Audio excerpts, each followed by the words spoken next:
Thomas and Friends, Book 61, Hero the Old Steam Engine.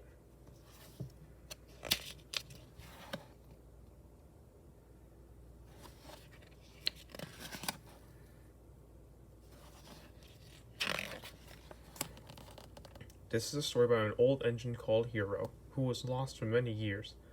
Thomas and Percy wanted to help Hiro get back on the rails again, but what would they be able to save him from being sent for scrap? One summer, Spencer was visiting the island of Sodor. He was helping build a summer house for the Duke and Duchess of Oxford. "Out of my way, slow coach. I've no time to chat," he would say. He boasted that he was the fastest and the strongest engine on Sodor. One day, Spencer challenged Thomas to a contest to see who was strongest. "Whoever pulls his heavy load the furthest wins," he sneered. Thomas and Spencer met at the shunting yards.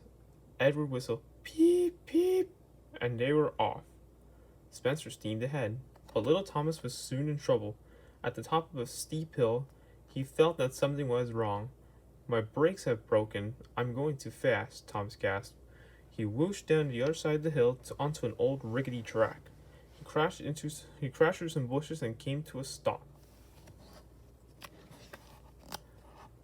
Just then, a voice called, "Hello?" Thomas was surprised to see an old engine. He looked rusty and broken.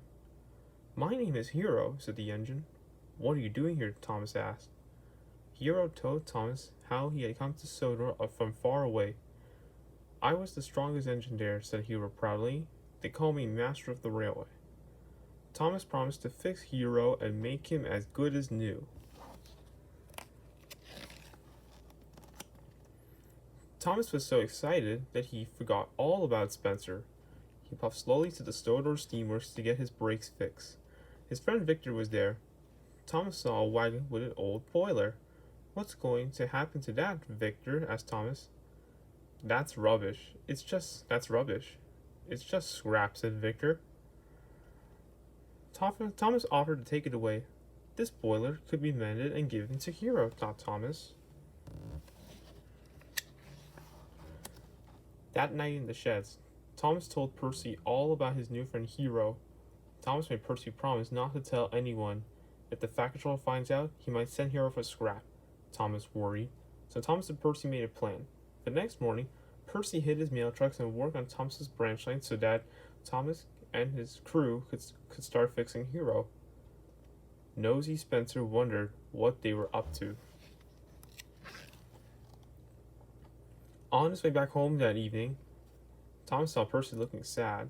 "I burst the valve pulling the load on your branch line," Percy moaned.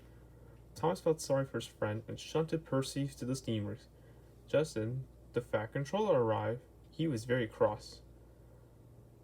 "Thomas, why was Percy pulling your carriages instead of delivering the mail?" he boomed. "And where are his mail trucks?" Thomas felt terrible. He promised to help Percy with the mail train the next morning.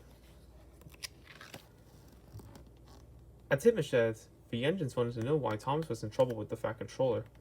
Thomas huffed a huge puff. He needed his friend's help, so he told them all about Hiro. When Hiro broke down, his crew couldn't find the parts to fix him, so he was put in a siding, and everyone forgot about him, Thomas said. Gordon gasped, and James jumped. All the engines wanted to help Hiro. The next few days were very busy on Sodor. Gordon, Edward, and James took it in turns to carry parts to Hiro, and Thomas worked on his branch line.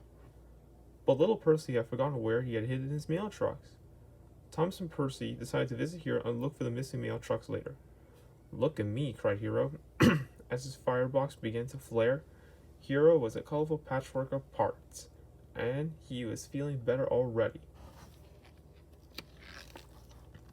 Suddenly came a boop boop. It was Spencer. When he saw Hiro, he gasped. "So this is what you've been doing?" He smirked, "making a heap of scrap for the smelter's yard?" "Wait until I tell the Fat Controller, and with that Spencer reach away." Thomas had to tell the Fat Controller about Hiro before Spencer did. He pumped his pistons and soon caught up with the big engine. Then the old track gave way under Big Spencer and he got stuck wheel deep in mud. Thomas puffed on to Nafford Station, his wheels whirring. He told the Fat Controller everything about Hiro, and how he didn't want him to be scrapped, and about Spencer who was stuck in the mud. Did you say Hiro? Asked the Fat Controller. He was the master of the railway. Why would I scrap him? You should have told me before. The Fat Controller ordered Hiro to be taken to the steamworks straight away. A few days later, Hiro had a brand new boiler, a shiny funnel, and a proper coat of paint. He looked splendid. Spencer was still stuck in the mud. Percy and Thomas weren't strong enough to pull him out, but Hiro was. With a mighty heave, Hiro lifted Spencer onto the tracks and took him to the steamworks. Thank you, Hiro, said Spencer in a sorry voice. One morning, all the engines gathered at the docks to say goodbye to Hiro. It's time for you to go home, said Thomas. I will never forget how you saved me. Do come and visit me one day, Chuff Hiro. The engines whistled as Hiro puffed onto the ship. The rest of the summer on Sodor went more smoothly. Percy found his mail trucks, and Thomas helped Spencer finish the summer house for the Duke and Duchess. And they never forgot about Hiro, the master of the railway. The end.